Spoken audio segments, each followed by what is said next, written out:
काय झालं? ज्ञानेश्वर, तुमच्याशी थोडं बोलायचं होतं. बोला ना. कृपया राग मानू नका. आम्हा साऱ्यांवर, ह्या ग्रामावर आपले अनंत उपकार आहेत. पण तरीही विहिरीचं पाणी पिण्याचं आपलं धारिष्ट्य होणार नाही असंच ना? हवा आम्ही काय म्हणतो, हा पण समजा ग्रामाला नको न्यायला तिकडं. आम्ही हवं तर दोघं तिघं येतो तुमचा मान राखण्यासाठी. नको. केवळ मान राखण्यासाठी येणार असाल तर तीही एक प्रकारची अंधश्रद्धाच असेल. त्यापेक्षा काय? त्यापेक्षा मीच जाईन. हाव, तुम्ही तर कशा पायी. मी तिकडे जाणार हे निश्चित, परंतु तुम्हा कोणालाही संकटात टाकणार नाही. मी माझ्या भावंडांना सवे घेऊन जाईन. तेही माझ्या सवे विहिरीचं पाणी पितील.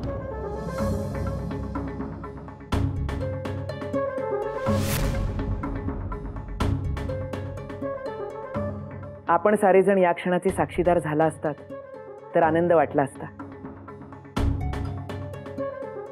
परंतु साऱ्या गोष्टी आपल्या मनाप्रमाणे घडत नाहीत.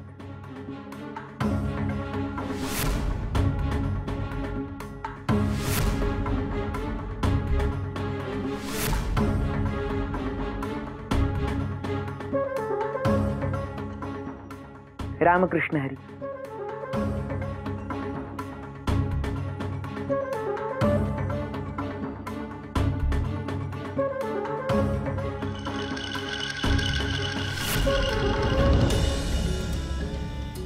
एकही ग्रामस्थ आपल्या सवे विहिरीवर यायला तयार नाहीये.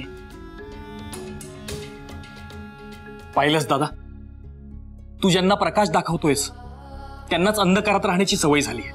सोपाना, ते त्यांच्या स्थानी योग्य आहेत. बदल ही एका क्षणाची नाही तर काही काळाची प्रक्रिया आहे. अरे पण दादा, इथल्या लोकांना बदलण्याची इच्छाच नाहीये ना. सोपाना, पंख बांधलेल्या पक्षाला अवचित उडायला सांगितलं तर ते त्यालाही अवघडच जाईल ना. मी एकटाच जाईन विहिरीवर. नाही, तू एकट्याने नाही जायचंस. आम्हीही तुझ्या सवे येऊ. दादा, आजवर आपण सारे जण एकत्र संकटांना सामोरे गेलो आहोत आणि आता तू एकटाच.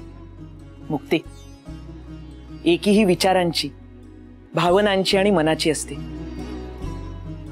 एकी म्हणजे केवळ एकत्र राहणं नाही तर एकत्र चालणं सुद्धा.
आता तो ज्ञान्या आणि त्याची भावंड येतील आणि त्यांची अवस्था भीषण होईल.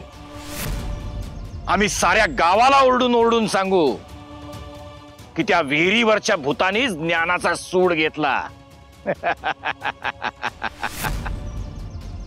अहम देवस्य दासम, अहम देवस्य दासम.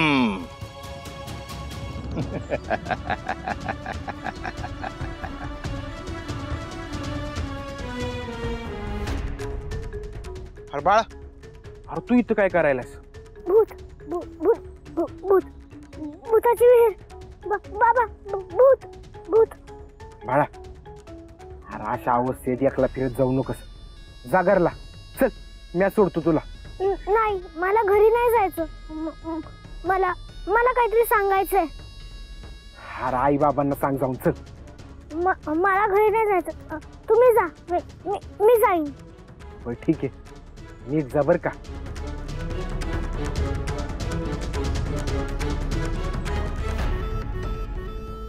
काय करू? कोण ठेवेल माझ्यावर विश्वास? बाळा, तुझं नाव काय रे? दामोदर. दामोदरा, ये आमच्या सवे खेळायला. ज्ञानेश्वर, ते नक्की समजून घेतील मला.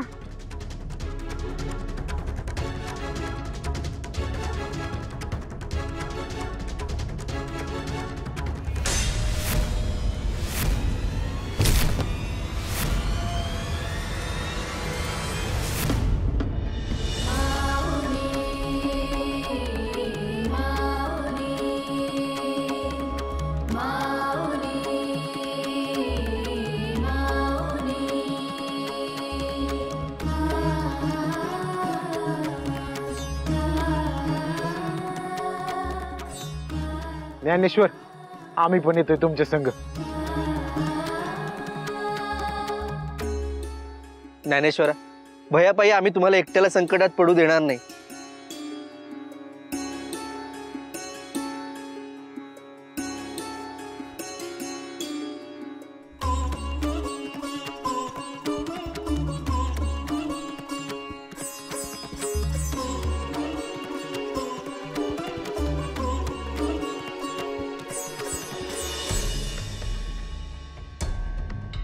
हे काय, या पोरट्यांसंग तुम्ही बी आला वय? तुम्हाला नीट समजावून सांगितलं होतं, एकदा आयुष्य उद्ध्वस्त झालं की दुसरं आयुष्य नाही मिळणार.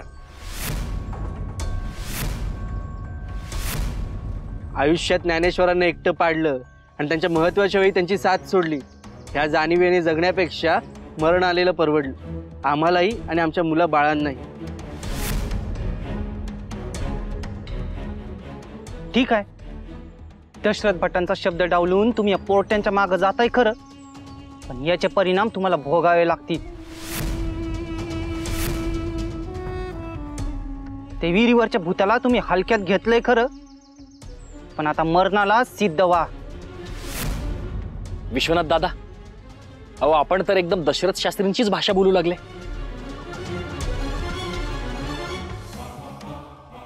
शिष्य गुरुचीच भाषा बोलणार ना. वय, दशरथ भट माझे गुरु आहेत. मी या ज्ञानेश्वरांचा भक्त असल्याचं स्वंग केलं होतं, कारण की यांनी त्या हिरीवरचं पाणी पिऊ नये म्हणून.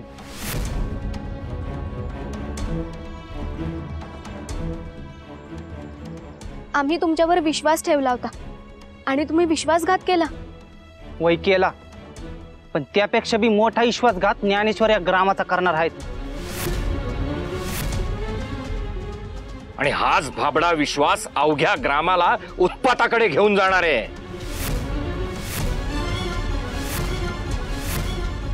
पाहूया हा विश्वास साऱ्यांना उत्पाताकडे नेतो की उत्कर्षाकडे ते.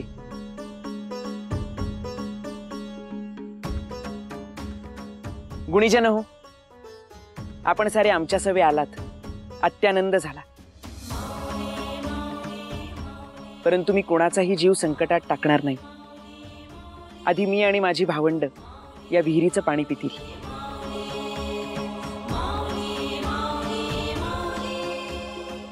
मग ते भूत पहिल्यांदा तुम्हालाच अद्दल घडवेल.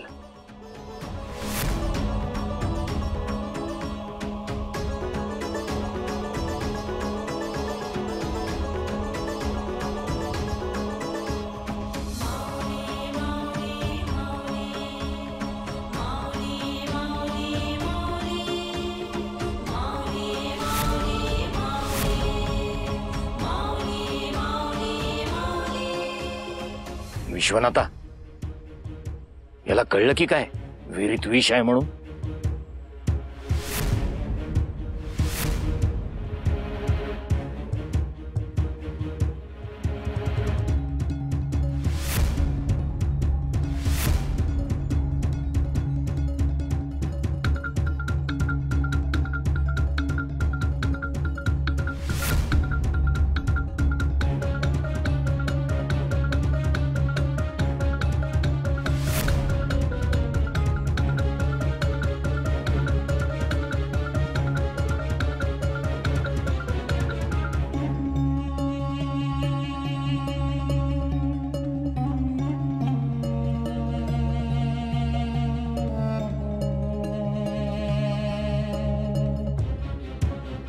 आता आपण सारेजण हे पाणी पिऊ शकतो.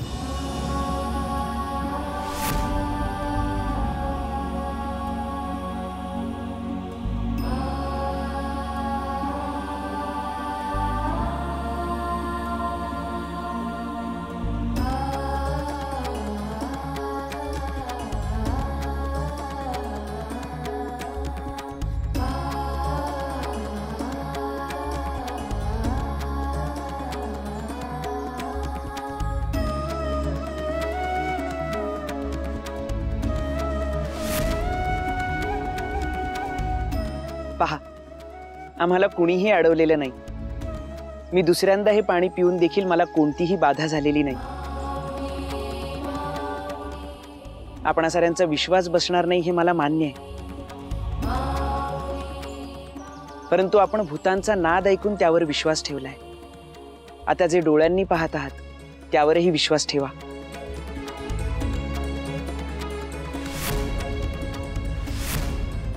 काय दशरथ शास्त्री, विहिरीतलं भूत अचानक मवाळ झालं की काय?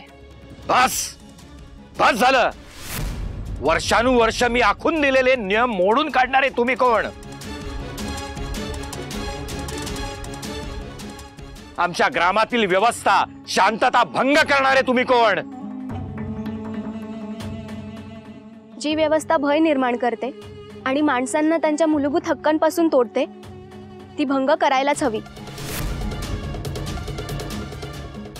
हे कार्टे, माझ्या समोर वितंडवाद करू नकोस. संन्याशाच्या पापातून जन्माला आलेली मूर्ख कार्टी तुम्ही.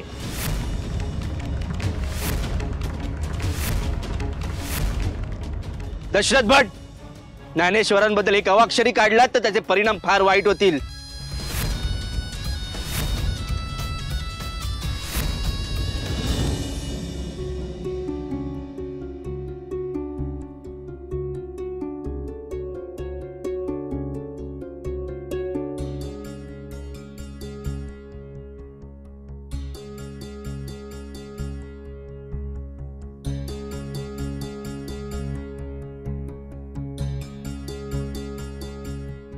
पांडुरंगा,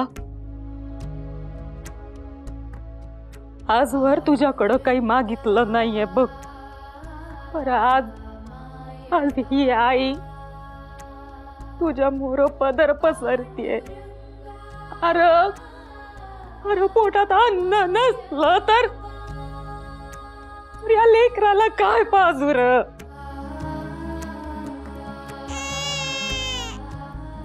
पांडुरंगा,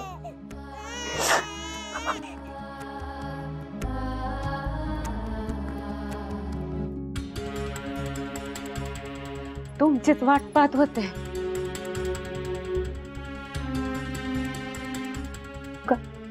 तुझी वाट पाहणं व्यर्थ गेलं सोयरा. क्षमा कर मला. आज दुसरा दिस आहे, पण मी या घरात अन्नाचा कण आणाया असमर्थ ठरलो. आज भी तुला रित्या पोटीच रात काढावी लागणार. नाही काढावी लागणार.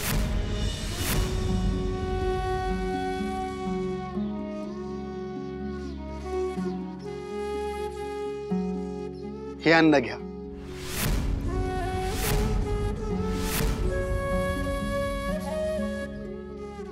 नाही नाही जीवा भाऊजी, आम्ही आम्ही आम्ही असं सहाय्य नाही घेऊ शकत.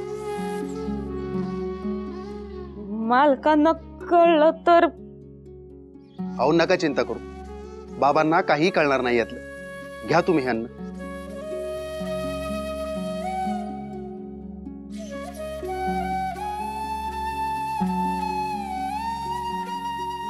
सोखोबा रे, घे ह्यांना, माझा ऐक.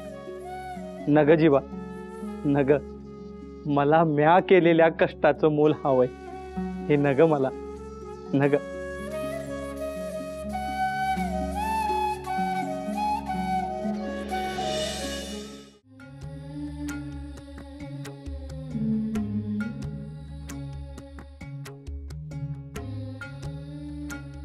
चला म्हणजे आज पण हिरीनच पोट भरूया.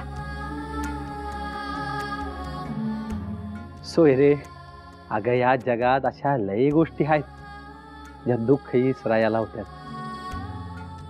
काव्य, संगीत आणि स्वरात न उमटणार त्या विठुरायाचं नाम, या तिन्ही गोष्टी एकत्र आल्या ना, कसलं बी भान उरत नाही बघ. आणि मग पोटा संग मनाची भुकटी भागती आहे.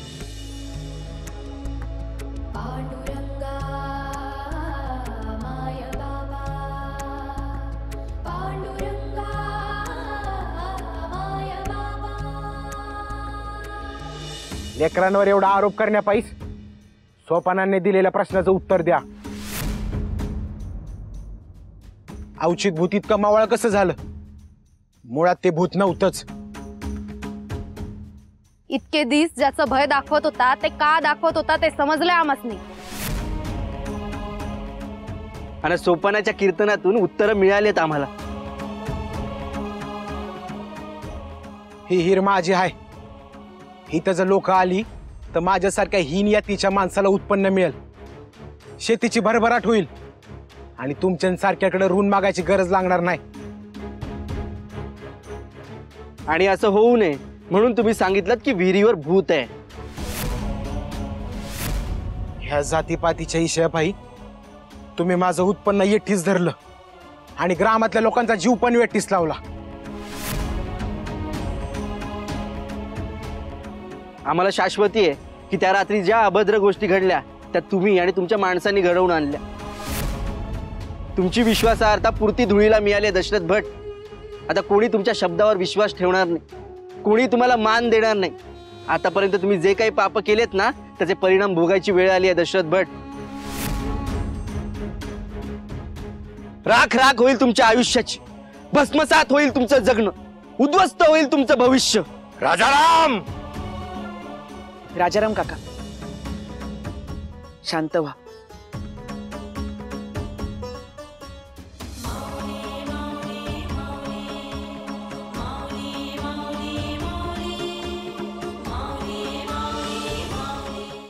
आता आपण निश्चिंतपणे या विहिरीचं पाणी घेऊ शकता. ह्याने पिलाजी काकांनाही उत्पन्न मिळेल आणि शेतीचीही भरभराटी होईल. या विहिरीचं पाणी म्हणजे त्या पांडुरंगाचा प्रसाद आहे आणि हा प्रसाद साऱ्यांचं यापुढे कल्याणच करेल. आणि यापुढे गावावरचा अवकाल सरेल आणि सगळ्यांचे सुखाचे दिवस येतील. आणि या सुखामध्ये अजून एका व्यक्तीला सहभागी करून घ्या आणि ती व्यक्ती म्हणजे दशरथ शास्त्री. काय? अहो इतकं सारं होऊनही? हो, इतकं सारं होऊनही आपण त्यांना क्षमा करायला हवी, त्यांना आपलं मानायला हवं. माणूस शासनाने नाही क्षमेने बदलतो. केवळ तुम्ही म्हणताय म्हणून आम्ही विचार करू. केवळ मी म्हणतोय म्हणून नाही, तुम्हाला मनापासून पटलं तर नक्की करा. कारण उद्यापासून कदाचित आम्ही या ग्रामी नसू. का? ज्या उद्देशाने आम्ही इथे थांबलो होतो तो उद्देश आता पूर्ण झालाय. अहो पण केवळ आणखी काही दिवस त्या पांडुरंगाची भेट घ्यायची आहे. तो आमची वाट पाहत असेल. हवं तुम्हाला आवडलं तरी तुम्ही नाहीच म्हणणार. आणि आजची रात तरी इथं थांबा. बरं, आज रात्री आम्ही इथेच थांबू.